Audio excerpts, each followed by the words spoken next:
Hey,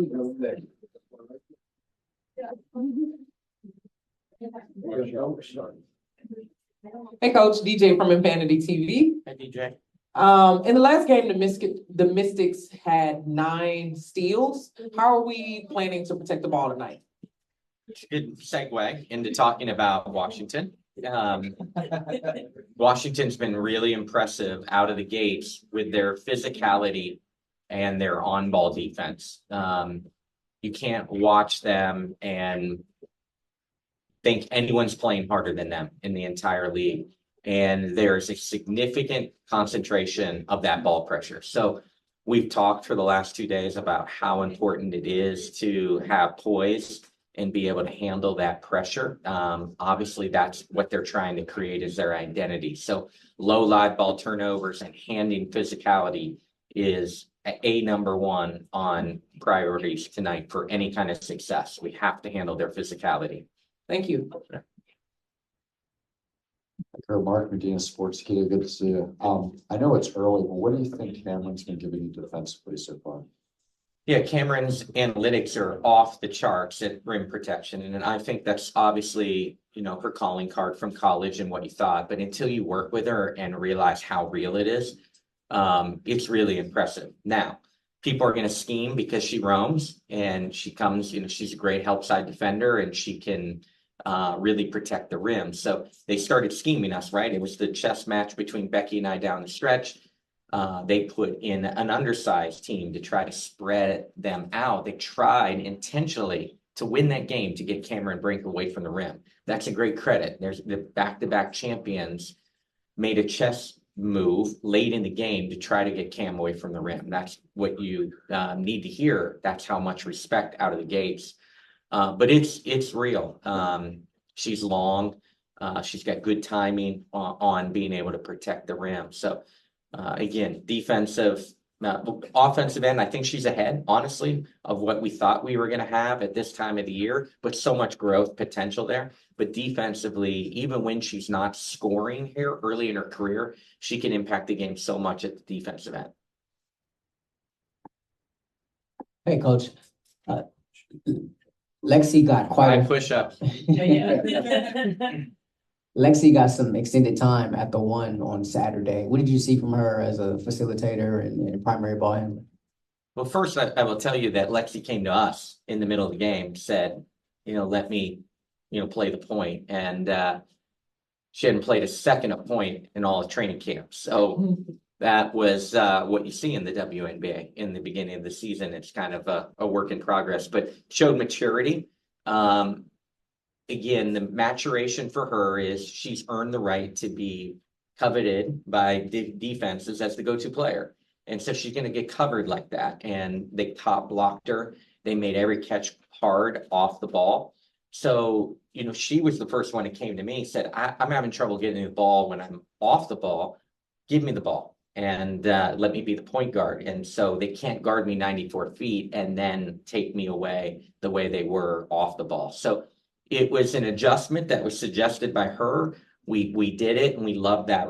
We loved that lineup. That lineup was very effective for us. We moved Kia Nurse to the 2, got extended minutes with Rikia, got her in her, maybe more natural position at the 3, and she's a 3 and 4, and we were able to keep De'Erica and Cam with our size in the post. So we had effective minutes. Was excited about that. Excited that Alexi embraced that, wanted that. And it got her going. And she's the one that recognized how well they were defending her when she was off the ball. So we've got to take a look at that. It's a good counter when people are, again, tonight, I expect Atkins and their best defender to be on Lexi, making life difficult, and like they have with each one of their opponents so far. So we're going to have to be creative and find ways for Lexi to get the ball. Hey, Coach, Jackie Ray TV. The Sparks looked really good last game. Can you talk a little bit about how they're building that chemistry, learning from each other, and Rikia and her supportive role? How is she developing in that? Yeah, no moral victories in pro basketball. This is a build, but there's still no moral victories. We wanted to find a way to that finish line and just came up a little bit short. But to fall down double digits in the fourth quarter and battle your way back to 4 points and had multiple possessions down 4, had a wide open 3 to cut it to 1 with less than a minute to go. There's great learning opportunity through that. And we didn't back down to them. And De'Erica Hamby led the way with her motor and her physicality and her determination. And that's what we would love to see. As for Rikia, you know, obviously he's first off the bench for us, has embraced that 6-player position right now.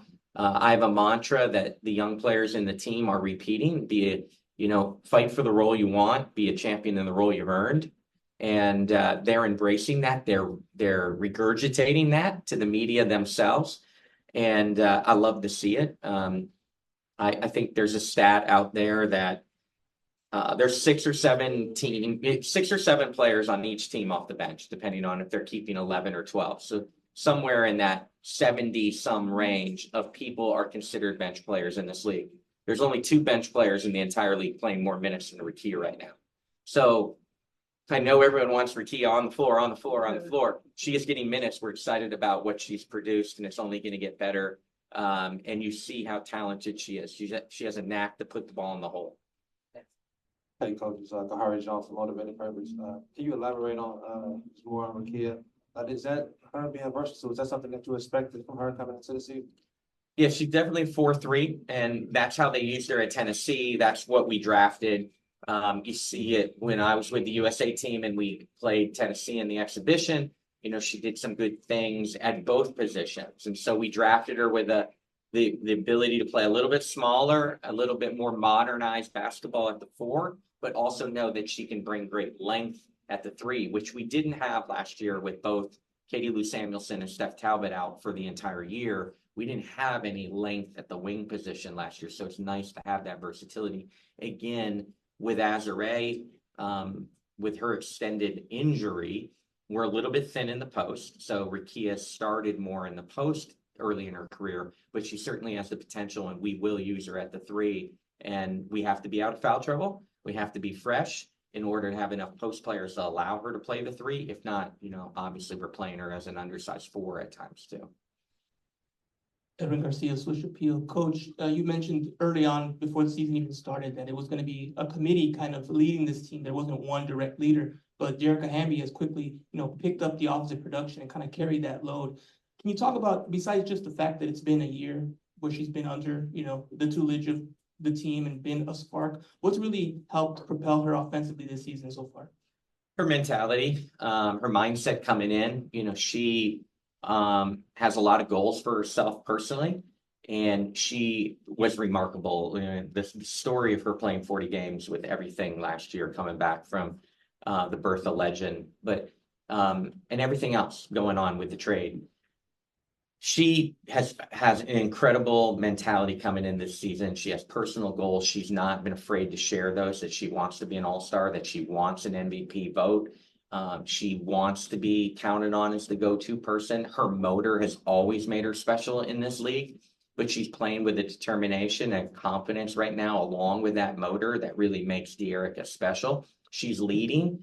And I just love these guys that are stepping up into more prominent roles. Lexi Brown is leading. Laysia Clarendon is a natural leader. You know, Kia Nurse has more freedom to lead on this team than maybe the last few years between Seattle and Phoenix. You know, she really is a veteran presence on this roster. And so Kia, again, is really comfortable with her voice. So I love it. It's not dominated by one voice. We're very much a collaborative leadership group and by committee, but De'Erica is a huge part of that. Hi, sorry. This is Cameron Ruby from The Next. I was just curious, I know you mentioned Laysia as sort of a natural leader. I was wondering if you could talk a little bit more about that and kind of what it's meant to this young team. Yeah, she's just, you know, such a veteran presence, her knowledge, her experience. She's played in a lot of different franchises for a lot of different systems and coach. She is a true professional, and she knows how to be a professional. Laysia was outstanding for us last year in a utility guard role because some of our injuries, obviously Julie Alleman's season-ending injury, has put her primarily at the point guard position, has not been able to use her as much in the utility guard position right now. but she's leading both on and off the court, and the players really look to her for that leadership. Thank you so much. Last question, Brendan. Yeah, hi coach. This is Brendan Potts from World Exposure Report. I wanted to ask about Cam. What has she shown you through the time that you've coached her that stands out from the other greats that you've coached at her position? Yeah, first, this stands out is her positivity. She is a really fun player to be around, not only coaches, but the players. She brings a lightness to the locker room. She just really has a great personality that can really bond teammates. So what she's been asked to do off the court and represent our franchise and all that comes with a lottery pick and a person of her stature, a lot of people couldn't do what she's doing, and she shows up, wanting to be a sponge, wanting to keep learning. That's what's really remarkable, is that she's humble. She's a humble star already, and is hard on herself, which is not unusual in this league with people that are perfectionists and want to be great at their craft. But she wants to learn. She wants to get better, and she wants to be a great teammate. And that's such a special quality that you don't always see. And again, the sky is the limit for her, and she's going to have some off nights. She's going to have a rookie wall at some point. All those guys played all that long college season, and we're getting ready to go into an unbelievable cadence of games. We've had a little bit of a easier cadence than some teams out of the gate, but right around the corner, we have 4 and 7 in 3 different cities. And so it's going to get real for all these guys, but I can't tell you how excited I am to be a part of Cam's growth and part of her journey, because she has a chance to be really, really special. Thank you, Great, Curt. thank you, coach. Thank you.